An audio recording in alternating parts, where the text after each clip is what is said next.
Assalamualaikum warahmatullahi wabarakatuh. Waalaikumsalam warahmatullahi wabarakatuh. Bismillahirrahmanirrahim. Alhamdulillahi rabbil alamin. Wassalatu wassalamu ala ashrafil anbiya'i wal mursalin, sayyidina wa maulana Muhammadin wa ala alihi wa ashabihi al-mujahidin at-tahirin, amma ba'du. Saudara-saudara kaum muslimin rahimakumullah, kalau setiap muslim ditanya kepengen punya anak macam apa, saya yakin jawabannya pasti sama, kepengen punya anak soleh. Betul apa betul? Betul. Apa ada di sini yang kepengen punya anak jadi garong? Saya kira jangankan kita yang insya Allah termasuk orang baik-baik, orang yang tidak baik saja tidak pengen kok anaknya tidak baik. Maling saja tidak pengen anaknya jadi maling. Copet saja tidak kepengen anaknya jadi copet. Dia masih bisa bilang sama anaknya, "Nak, bapakmu sudah kadung jadi maling, kamu jangan nurunin." Itu yang ketahuan malingnya. Maling saja tidak pengen kok anaknya jadi maling, apalagi yang bukan maling. Tapi anak yang soleh ini, saudara, bukan proses yang sekali jadi. Anak soleh tidak akan muncul dengan simsalabim. Anak soleh tidak muncul dengan slogan. Prosesnya sudah diawali oleh pribadi sang calon bapak dan calon ibu daripada anak itu. Itulah sebabnya untuk mendapatkan anak yang soleh ada dua usaha yang harus dilaksanakan. Pertama, usaha zohir, artinya usaha yang kelihatan oleh pandangan mata. Apa saja yang termasuk usaha zohir ini? Pertama, pribadi calon bapak dan calon ibunya. Kalau bapaknya ahli sujud, ibunya gemar hadir di majelis taklim, meresap ke dalam kepribadian anak, ikut membentuk dirinya. Sifat-sifat yang baik ini diharapkan akan menurun kepada si anak. Pribadi calon bapak dan calon ibu. Sebab ma fil aba fil abna. Bagaimana kebiasaan orang tua, begitulah anak. Kata pepatah, kalau bapak kencing berdiri, jangan heran anaknya kencing kabur. Kalau bapaknya bangun pagi jam 8, insya Allah anaknya jam 9. Jangan berharap anak mau sholat subuh. Kenapa? Bapaknya kasih contoh macam itu. Lalu suasana di rumah tangga, termasuk yang dimakan, yang diminum, termasuk pakaian kedua orang tuanya, ikut membentuk proses anak yang soleh ini. Kita kan tahu Rasulullah Shallallahu Alaihi Wasallam bersabda di dalam hadisnya, "Inna ahadakum yujma'u khalquhu fi batni ummihi arba'ina yawman nutfah." Tiap kamu diciptakan Allah dalam rahim ibunya itu 40 hari nutfah. Nutfah itu maaf, air kotor yang kalau ketemu di jalan kita jijik, dijual juga nggak laku, tapi kita berasal dari situ. Dan itu dihasilkan dari saripati makanan yang dimakan oleh sang calon bapak, sang calon ibu. Kalau calon ibu dan calon bapak senang memakan makanan yang haram, senang meminum minuman yang haram, maka itu akan melahirkan saripati makanan yang membentuk sperma yang dihasilkan dari makanan-makanan haram. Itu pun akan ada pengaruhnya dalam proses pembentukan anak yang soleh. Saya dulu berpikir, kenapa Islam ini kok kelihatannya sedikit-sedikit mesti ada doanya. Orang mau makan ada doanya, orang mau berpakaian ada doanya, berdiri di muka cermin berkaca ada doanya. Sampai seorang istri mau bergaul dengan suaminya, Ada doanya. Pemikiran ini terjawab setelah saya telaah dan menemukan di dalam kitab Ihya-nya Imam Al-Ghazali. Diceritakan di sana bahwa iblis yang tugasnya menggoda orang-orang kafir, badannya gendut-gendut. Sedangkan iblis yang tugasnya menggoda orang Islam, badannya kurus, krempeng, ceking kayak morfinis. Satu hari ketemu di jalan, karena satu profesi, ngobrol. Ini iblis yang tugasnya menggoda orang kafir bertanya kepada iblis yang tugasnya menggoda orang Islam,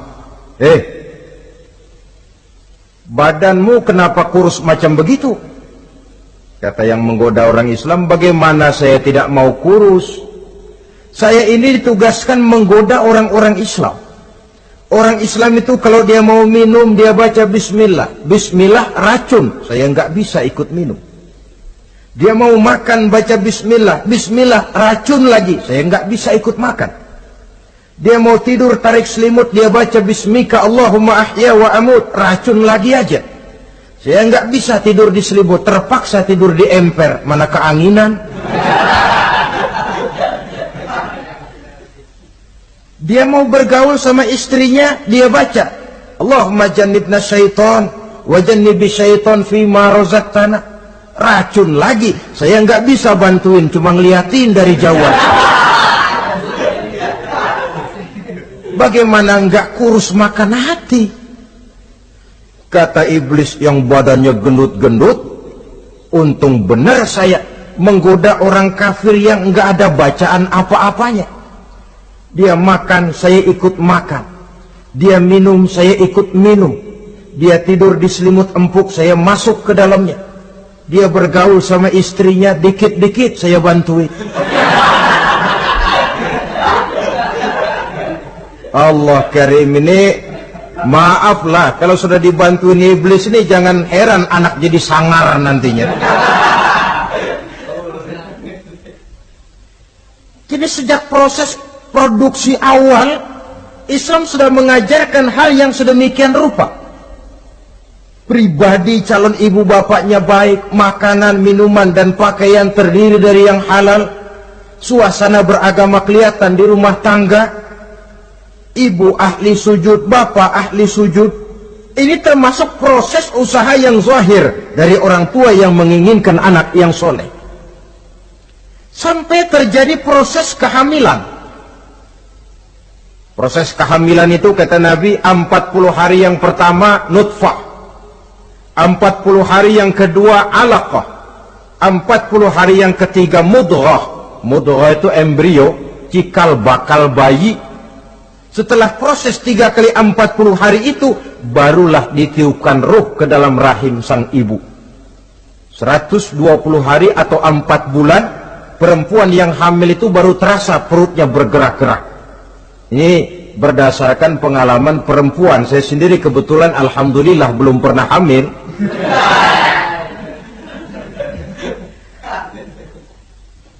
Saudara-saudara, sampai usia kehamilan itu 7 bulan, ada tradisi yang disebut nujuh bulanan. Itu tradisi dilaksanakan baik, tidak pun tidak apa-apa. Tidak ada perintahnya memang, tapi juga tidak ada larangannya.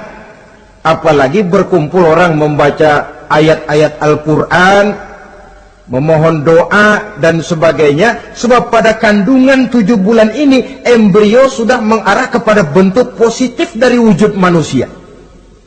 Di situ dibacakan surah Yusuf, surah Maryam, surah Tabarak, surah Waqi'ah, tafaul namanya. Mengundang rasa optimis supaya membawa keberkahan kepada pribadi sang calon anak yang nanti akan lahir ini. Tapi jangan lupa orang tuanya mulai dengan soleh dulu. Jangan orang tuanya nggak mau sujud, nggak mau ibadah, istrinya hamil dibacain surah Yusuf supaya anaknya cakep kayak Nabi Yusuf. Begitu keluar anaknya kepalanya segi 4 kayak kaleng kerupuk. Apa surah Yusuf yang salah? Tentu saja orang tuanya yang tidak memulai kesolehan itu sendiri. Lalu usia kandungan 7 bulan ke atas, sang calon bapak mulai membantu-bantu istrinya. Kalau malam diusapi perut istrinya yang sedang hamil berat itu, sambil dibacakan surah Al-Insyirah. Ya, ngusap-ngusap sayang, bukan ngusap gemes. Alam nashrah laka sadrak wa wada'na anka wizrak allazi anqadha dhahrak, supaya Allah memberikan keringanan kepada kehamilan istrinya sampai kepada proses kelahirannya. Begitu sang jabang bayi brol lahir ke alam ini, sudah dicegat lagi oleh ajaran agama, diazankan. Diriwayatkan oleh Abi Dawud, kana Rasulullah sallallahu alaihi wasallam azana al-Hasan wal Husain fi uzunaihi al-yumna wa aqama fi uzunaihi al-yusra. Adalah Rasul mengazankan cucunya Hasan dan Husain di telinga kanan, mengkomatkan di telinga kiri. Bayi muslim lahir ke dunia dicegat dengan suara azan. Apa sebab? Bayi yang baru lahir ke dunia ini ibarat kaset kosong. Kalau kaset kosong dipakai merekam, daya rekamnya kuat. Maka bayi yang baru lahir ini, sebelum sempat dia dengar cintaku sedalam lautan Atlantik, belum sempat dia dengar gelas-gelas kaca, belum sempat dia dengar tembok derita,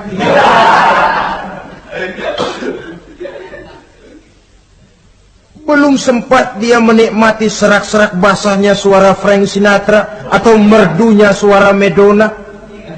Rekaman pertama yang masuk lafzul jalalah, Allahu Akbar, Allahu Akbar. Belum sempat dia dengar yang lain, keagungan Allah yang didengarnya. Kaset kosong diisi dengan rekaman pertama berupa lafzul jalalah. Saudara hadirin yang saya hormati, lalu datang kewajiban orang tua setelah sang anak lahir. Apa itu? Memberikan nama. Jangan lupa, ini proses pembentukan anak yang soleh. Memberikan nama. Walaupun William Shakespeare pernah bilang, what is a name? Apa sih arti sebuah nama? Cuma nama saja kok. Biar adanya di atas lumpur, kalau memang intan, ya tetap intan. Nama itu tidak banyak artinya. Namun pada hakikatnya, nama merupakan bagian daripada doa. Itulah sebabnya Islam mengajarkan khairul asma'i ma hummida wa ubida. Sebagus-bagus nama yang mengandung pujian atau menggambarkan kehambaan seseorang kepada Tuhan. Mengandung kata-kata pujian, Ahmad, Muhammad, Hamid, Mahmud. Mengandung nilai kehambaan seperti Abdurrahman, Abdurrahim, Abdurrauf. Jangan mentang-mentang ada di Quran anak dinamai Jahannam. Wah, kenapa Jahannam? Itu kan ada di Quran, Pak. Iya, di Quran, tapi lempengan neraka itu. Sekarang ini saya melihat gejala akibat rasa malu beragama. Kan zaman sekarang kadang ada tuh orang malu mengakui Islamnya. Bertemu teman, Assalamualaikum, malu, minder. Berangkat ngaji bawa Quran, malu, minder, rendah diri, malu mengakui Islamnya. Termasuk diberikan nama yang berbau-bau Islam ini. Malu katanya, kampungan. Bapaknya kasih nama bagus, Ibrahim. Lantaran pengen nyentrik, dia potong Bram. Ibrahim kampungan, Bram aja nih lah. Itu kan cuma nama, Pak. Memang begitu mulanya. Nabi pernah memberikan isyarat, la tattabi'anna sunnana man kana qablakum shibran bi shibrin. Satu saat kau pasti akan mengikuti tingkah laku orang-orang sebelum kamu. Cuma cara kamu mengikuti sedikit-sedikit, sejengkal, sehasta, semeter. Begitu enak kamu ikut-ikutan, sampai yang kamu ikuti masuk ke lubang biawak, kamu pun akan masuk juga ke dalamnya. Mula-mula nama, malu pakai nama Islam. Dari nama pindah ke pakaian, dari pakaian pindah ke pergaulan. Kalau nama Ibrahim berteman dia dengan Ali, Hamid, Farid, Sauki. Sudah pakai nama Bram, masa Bram temennya soleh nggak nyetel Kalau Bram kan temennya si Blacky. Nah, kalau sudah pindah ke pergaulan, yang saya khawatir pindah agama tidak terasa. Pindah agama tidak lagi terasa. Ini yang kita khawatir. Itulah sebabnya membudayakan nama yang baik ini perlu kita pelihara. Nama sebagian daripada doa. Tatkala orang tua memanggil kita dengan nama yang baik, sudah merupakan doa agar anaknya jadi orang baik-baik. Saudara hadirin yang saya hormati, setelah memberikan nama yang baik, kewajiban berikutnya dari orang tua muslim ialah wa ayyu'addibahu, kata Nabi, memberikan pendidikan. Sebab nama yang baik tidak akan banyak menolong kalau tidak diiringi dengan pendidikan. Nama saja Muhammad Mukmin, kerjaan ngadu ayam.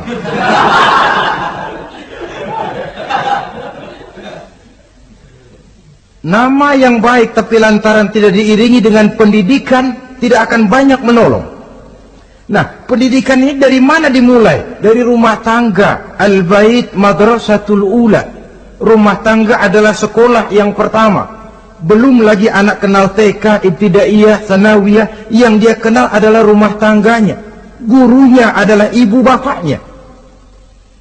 Dan proses mendidik anak ini tentu merupakan proses yang panjang, memerlukan pengorbanan dari kedua orang tuanya. Namun prinsip lebih baik sekarang orang tua berkorban daripada menjadi korban. Kalau orang tua tidak mau berkorban untuk mendidik anaknya, percayalah pada suatu saat dia akan jadi korban, dilawan oleh kebrutalan anaknya sendiri. Biarlah kita orang-orang tua ini peras keringat banting tulang, pergi pagi pulang sore, kaki jadi kepala, kepala pun jadi kaki, untuk satu cita-cita agar anak-anak kita kelak lebih baik daripada kita sekarang ini. Mendidik, karena kian hari kita dihadapkan dengan kenyataan peledakan penduduk, sulitnya lapangan kerja, persaingan hidup yang makin tajam, sulitnya ekonomi. Kalau anak kita tidak bekali dengan pendidikan, dia akan tersudut di pojok-pojok kehidupan untuk lebih banyak cuma jadi penonton daripada pemain di dalam kegiatan kehidupan ini. Nah, setelah memberikan nama yang baik, lalu mendidiknya, lalu datanglah usaha yang batin di dalam proses pembentukan anak yang soleh ini, yaitu mendoakan anak. Yang baik tentu doa dari orang tuanya sendiri. Sebab kata Nabi, doaul walid liwaladihi kadu'ain nabi li ummatihi. Doa orang tua kepada anaknya seperti doa Nabi kepada umatnya. Sebagaimana doa Nabi kepada umatnya tidak ditolak, begitulah doa orang tua kepada anaknya. Di keheningan malam, si orang tua ini sering bangun, tahajud, sujud dia di hadapan Allah dengan menitikkan air mata, memohon doa dengan doanya Nabi Allah Ibrahim, Rabbi habli minas salihin. Ya Allah, berikan kiranya saya anak yang soleh. Nabi Ibrahim tidak minta anak pintar, Nabi Ibrahim tidak minta anak yang tampan, Nabi Ibrahim tidak minta anak yang kaya dan punya kedudukan tinggi. Yang beliau minta, Rabbi habli minas salihin. Ya Allah, berikan saya anak yang soleh. Kelihatan ini ketika beliau punya anak bernama Ismail. Lalu turun perintah Allah, hai Ibrahim, potong leher anakmu Ismail. Nabi Ibrahim bermusyawarah, Ismail, saya Abah, Allah memerintahkan saya untuk menyembelih leher kamu. Menurut pendapatmu bagaimana mimpiku ini, laksanakan atau tidak? Apa jawab Nabi Ismail? Ini bukti doa anak soleh. Abah, kalau memang itu benar perintah Allah, laksanakan Abah. Ya abati fa'al ma tu'mar, satajiduni insyaallah minas sabirin. Kalau memang itu perintah Allah, Abah, laksanakan, potong leher saya. Anak soleh. Kalau cuma anak pinter tapi nggak soleh, mungkin jawabannya nggak begitu. Nah, bapak disuruh Allah menyembelih leher kamu. Bagaimana nak, laksanakan jangan. Mungkin dia akan jawab, kenapa saya bapak aja potong yang udah tuaan.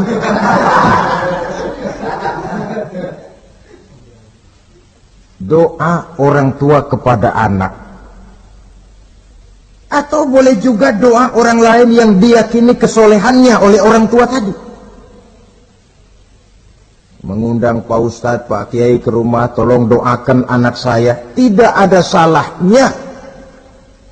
Sebab Nabi mengajarkan, aksiru minan nas bidu'ail khair, fa innaka la tadri min ayyi fahin yuqbal. Banyak-banyaklah minta doa kebaikan dari orang lain, sebab kamu tidak tahu dari mulut yang mana doa itu diterima Allah. Mungkin saja orang menurut pandangan kita kere, miskin, tidak dipandang orang lain, tapi kalau doanya Allah mau terima, siapa yang sanggup menghalangi? Banyak-banyaklah minta doa kebaikan dari orang lain, sebab tidak seorang pun tahu dari mulut yang mana doa itu akan diterima Allah. Doa orang tuanya. Inilah hikmah khitan yang pertama, proses pembentukan anak yang soleh. Yang kedua, khitan itu menanamkan kepada anak-anak muslimin sikap berani menghadapi hidup. Di waktu kecil sudah dilatih mengalirkan darah, seolah-olah orang tuanya berkata, nak, hidup ini adalah perjuangan, nak. Perjuangan itu peras keringat, banting tulang, mengalirkan darah, kadang-kadang mengorbankan nyawa. Hidup bukan undian, nak. Jangan mengharap untung besar tanpa mau peras keringat. Berani hidup artinya berani menghadapi segala resiko yang ada di dalam hidup. Di zaman sekarang banyak orang yang takut menghadapi hidup. Pakaian mau bagus, makan mau enak, hidup mau terpandang dan dihargai orang, tapi kerja keras tidak mau. Paling-paling istilah orang maunya cuman hardolin. Hardolin itu bahasa Jerman, artinya dahar, modal, ulin. Santai. Ini kan takut menghadapi hidup, atau melihat bahwa stres hidup begitu tinggi, lalu mengundi-ngundi hidup. Dipertaruhkannya hidup di meja judi, dipertaruhkannya hidup di gunung-gunung, memuja-muja setan, dan sebagainya. Itu pun termasuk orang yang takut menghadapi hidup. Tidak berani menghadapi resiko yang ada di dalamnya. Cuma khayal saja membumbung tinggi, tapi keberanian untuk bekerja keras tidak ada. Anak-anak muslimin sejak dini, sejak masih kecil sudah dilatih mengalirkan darah. Hidup ini perjuangan, nak. Bukan santai-santai, bukan berleha-leha, bukan berandai-andai. Tidak akan pernah sampai kita kepada tujuan kalau hidup cuma diisi dengan berandai-andai, berleha-leha, bersantai-santai. Dia adalah perjuangan, jalannya menanjak menurun, banyak onak dan duri di sekelilingnya. Kuatkan pribadimu menghadapi hidup ini. Ditanamkan sikap berani menghadapi hidup. Itu yang kedua. Lalu yang ketiga, khitan pada hakikatnya merupakan peletakan batu pertama dalam arti mempersiapkan anak supaya hidupnya nanti menjadi orang yang sujud kepada Allah. Secara tidak langsung orang tuanya seolah-olah berkata, "Nak, kamu dikhitan sekarang supaya nanti kamu bisa istinja, nak. Kalau kamu sudah bisa istinja, kamu bisa berwudu. Kalau wudu musah, kamu bisa sholat." Peletakan batu pertamanya lewat khitan. Jadi kalau sudah dikhitan lalu dianggap selesai, sholat tidak diajarkan, wudu tidak diajarkan, ya sama saja dengan membangun rumah. Setelah peletakan batu pertama lalu tidak dilanjutkan dengan membangun yang lain, alang-alang yang bakal tumbuh. Sebab dalam realitanya nanti bukan cuma tubuh kita yang dikhitan, harta kita nanti dikhitan. Cuma khitan harta namanya zakat, infak, sodakoh. Itu kan harta dikhitan supaya bersih. Khitan juga namanya. Karenanya mengkhitan anak, mempersiapkan anak agar menjadi hamba Allah yang sesungguhnya, menjadi manusia yang sujud kepada Allah Tuhannya. Itu merupakan prakondisi ke arah pembentukan manusia yang kelak akan sujud kepada Allah Rabbul Jalil. Peletakan batu pertama mempersiapkan anak untuk hidup melaksanakan ibadah. Dan ini tujuan hidup. Allah jelaskan, "Wa ma khalaqtul jinna wal insa illa liya'budun." Aku tidak ciptakan jin dan manusia melainkan untuk beribadah kepadaku. Masalah paling pokok bukan bertanya mengapa kita diciptakan oleh Allah, karena kita memang sudah ada. Masalah paling pokoknya ialah untuk apa kita diciptakan oleh Allah. Kalau saudara bertanya mengapa saya dibikin oleh Allah, itu hak Allah untuk menjawabnya. Manusia buntu. Sebab itu pertanyaan kita bukan mengapa kita diciptakan Allah, tetapi untuk apa kita diciptakan Allah. Yang bisa jawab tentu yang bikin manusia. Seperti juga kita tanya, "Pak, untuk apa Bapak bikin bangku?" Yang bisa jawab pasti ya yang bikin bangku toh. Sebagai pembikin, dia tentu lebih tahu untuk apa bangku itu dibikin. Untuk apa manusia diciptakan Allah? Jawabannya datang dari Allah. "Wa ma khalaqtul jinna wal insa illa liya'budun." Aku tidak menciptakan jin dan manusia kecuali untuk melaksanakan ibadah kepadaku. Ini rupanya tujuan penciptaan manusia, agar kita menjadi orang-orang yang hidup melaksanakan ibadah dalam pengertian yang seluas-luasnya. Sejak ibadah pribadi yang langsung antara kita dengan Allah, seperti sholat, puasa, zakat, haji, sampai kepada ibadah yang tersalur melalui kehidupan bermasyarakat. Umpamanya membangun, memelihara kesehatan, menjaga keamanan di kampung, yang kalau kita niatkan untuk mencapai ridho Allah, insya Allah itu akan bernilai ibadah. Tujuan penciptaan manusia ternyata tidak lain untuk melaksanakan ibadah. Prestasinya di hadapan Allah bergantung kepada sampai sejauh mana nilai ibadah itu dilaksanakannya. Ini yang ketiga. Yang keempat, hikmah daripada khitan itu dari sisi orang tua menempatkan perintah Allah di atas perasaan dan kepentingan pribadi. Ada enggak orang tua yang enggak sayang sama anaknya? Semua orang tua sayang kepada anaknya. Jangan anak sampai dipotong mengalirkan darah. Anak main saja, main layang-layang, jatuh, pulang kakinya berlumur darah, sudah ribut orang tuanya. Kenapa nak? Kenapa sayang? Kenapa raja? Aduh, raja lah kita. Tapi ini perintah Allah. Perasaan pribadi, kepentingan pribadi kalah oleh perintah Allah. Ini mestinya watak seorang muslim. Kalau sudah begitu perintah Allah, begitulah kita laksanakan. Soal keberatan pribadi, perasaan pribadi, kepentingan pribadi, nomor belakang. Yang penting perintah dilaksanakan. Cobalah kalau khitan itu Anak yang begitu kita sayangi pada umur sedang lucu-lucunya, dipegangi dia, lalu dikhitan. Kadang dia menangis, mengalirkan darah, sakit dia 2-3 hari belum bisa berjalan dan bermain dengan teman-temannya. Tapi ada rasa luas dalam hati orang tua. Kenapa? Alhamdulillah ya Allah, perintahmu sudah saya laksanakan. Perasaan pribadi itu ditekan oleh perintah Allah. Perintah Allah di atas perasaan dan kepentingan pribadi. Kalau perasaan ini sudah kita miliki, itu pertanda nilai iman kita sudah mapan. Tidak cuma dalam khitan, dalam berbagai perintah agama. Hari Jumat berangkat kita dagang. Begitu 11:30 mendadak banyak yang beli, laku lagi. Sudah kedengaran suara azan, hayya 'alas shalah, hayya 'alal falah. Pembeli makin banyak. Disitulah barometer iman kelihatan. Terusin melayani pembeli dan dapat untung banyak, atau perintah Allah yang sudah memanggil-manggil itu. Kalau perintah Allah di atas perasaan dan kepentingan pribadinya, dia akan tinggalkan dagangan itu.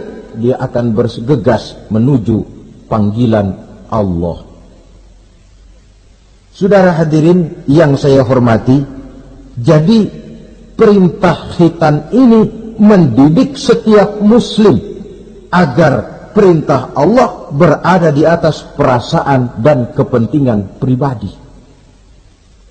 Hijau kata Allah, hijau kata kita.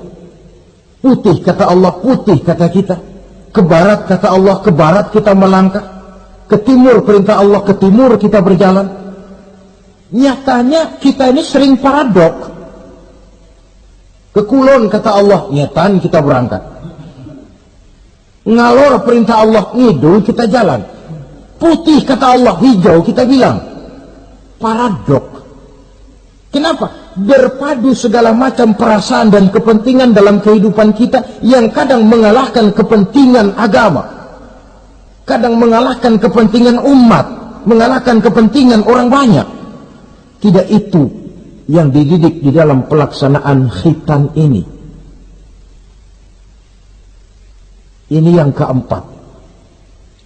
Kemudian yang kelima, dari segi kesehatan, kulit yang dipotong, yang menutupi kulfah itu adalah tempat bersarangnya segala macam kotoran. Membiarkannya mengendap bisa saja menimbulkan kanker kulit.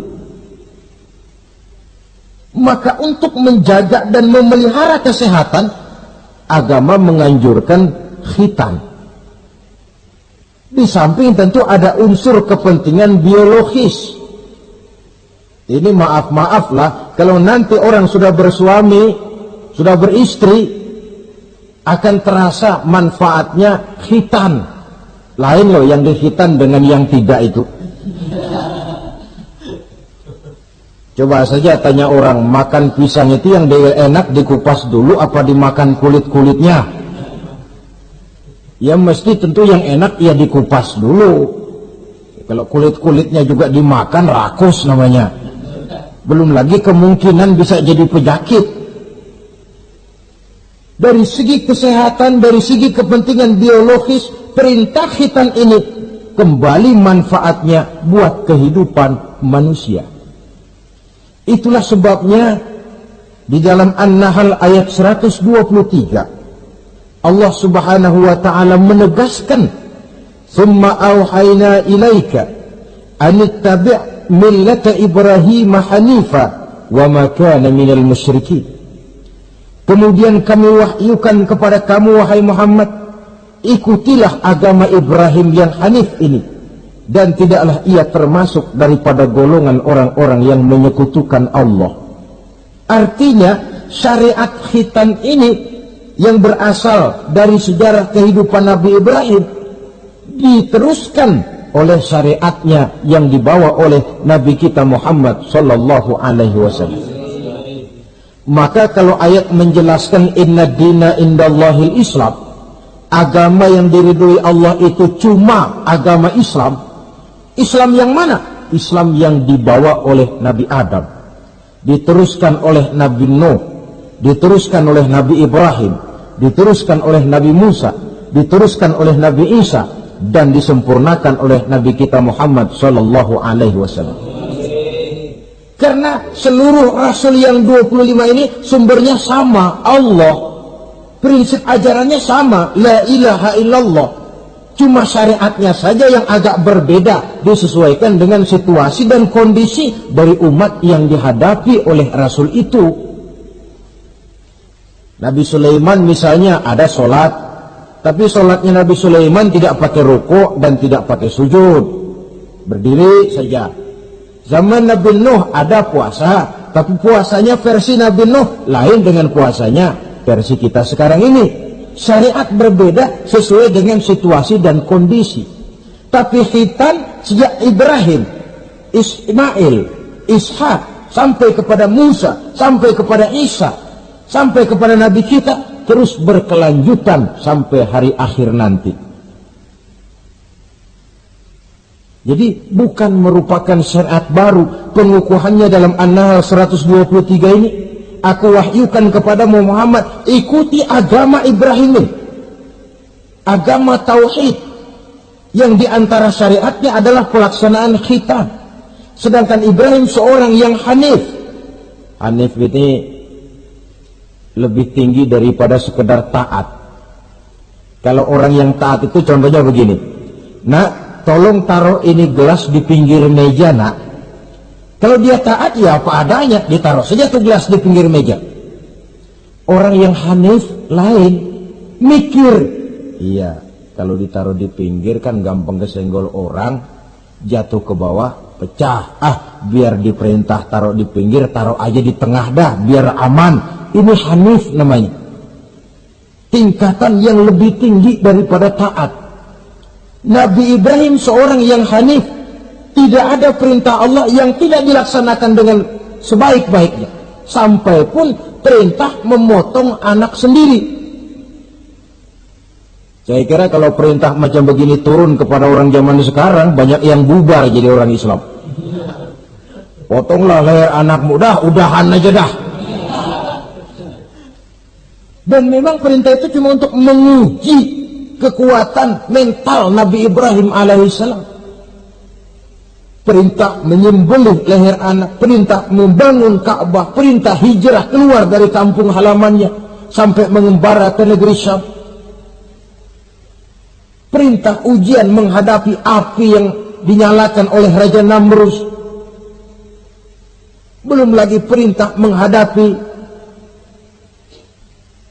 kekufuran daripada kaumnya, menghadapi orang tuanya sendiri yang adalah produsen berhala. Bisa kita bayangkan ini, anaknya penegak tauhid, bapaknya produsen berhala. Tapi itulah agama, syarat dengan contoh. Yang anak bapaknya nabi, anaknya bajingan. Yang anaknya nabi, bapaknya pembuat berhala. Karena memang hidayah itu adalah hak prerogatif dari Allah Subhanahu wa ta'ala. Diberikan kepada siapa saja yang dikehendakinya. Saudara-saudara kaum muslimin rahimakumullah. Oleh sebab itu, saya mengajak kepada seluruh umat Islam, kalau melaksanakan walimatul khitan, mengkhitan anak, boya sudah lewat masanya cuma sekedar diramein dengan layar tancap atau orkes madur. Akan lebih positif kalau diisi dengan dakwah, pengajian, ceramah yang menjelaskan tentang hikmah daripada walimatul khitan ini. Yang ditinjau dari segi apapun, mengadakan pengajian itu lebih menguntungkan, baik pribadi, baik yang mengadakan walimah, baik bagi masyarakat, ketimbang walimah dengan berfoya-foya. Apalagi hadis mengingatkan kita, kata Nabi begini, man sanna sunnatan hasanatan falahu ajruha wa ajru man amila biha. Siapa yang memulai satu kebajikan, dia akan mendapat pahala dan pahala dari orang-orang yang mengikuti kebajikan itu. Saudara nyunatin anak, mengadakan pengajian, undang kiai, banyak orang yang hadir, saudara akan dapat pahala dan juga dapat pahala dari seluruh orang yang hadir. 1000 orang yang hadir, 1000 saudara dapat pahala. Sebaliknya kata Nabi, wa man sanna sunnatan sayyi'atan falahu ismuha wa ismu man amila biha. Siapa yang memulai satu kejahatan, dia akan mendapat dosa dan dosa dari seluruh kejahatan yang terjadi pada malam itu.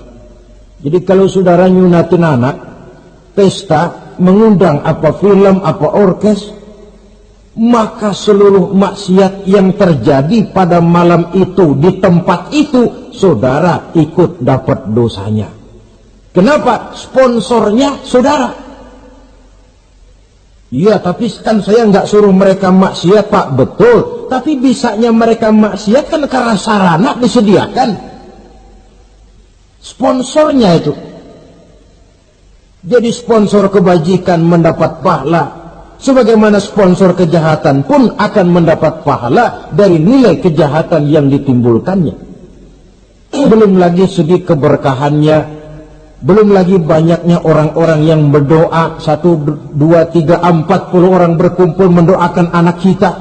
Masuk dalam hadis doaul arba'in ka doail wali. Doa 40 orang yang berkumpul sudah sama dengan doanya seorang wali. Jangan, inilah yang sering saya istilahkan, kita ini kadang-kadang kontradiksi. Nikah secara Islam, ngadap penghulu, ada 2 saksi, pakai ijab kabul, tapi nanti pestanya secara Nasrani, gaya hidup rumah tangganya gaya Yahudi. Nikahnya, khitannya cara Islam, pestanya gaya Yahudi, pendidikan anaknya cara Nasrani. Akhirnya pribadi anak jadi tidak karu-karuan, terlalu banyak diwarnai. Bukankah Nabi menyatakan kullu mauludin yuladu 'alal fitrah fa abawaihi yuhawidanihi aw yumajjisanihi aw yunassiranihi atau kama qala. Setiap bayi dilahirkan dalam keadaan suci, bersih. Tidak ada dosa warisan dalam Islam. Tidak ada anak haram jadah dalam Islam. Yang haram jadah itu perbuatan bapak moyangnya itu. Anak lahir suci, bersih, seperti kertas putih. Mau ditulis dengan tinta apa, terserah kedua orang tuanya. Setiap bayi dilahirkan suci, kata Nabi. Orang tuanya yang menjadikan dia Yahudi, menjadikan dia Nasrani, atau menjadikan dia Majusi. Kadang tanpa terasa. Bapaknya Muslim, ibunya Muslimah, tapi anaknya belajar di sekolah Nasrani. Ini kan sudah yunasirani, menasranikan anak.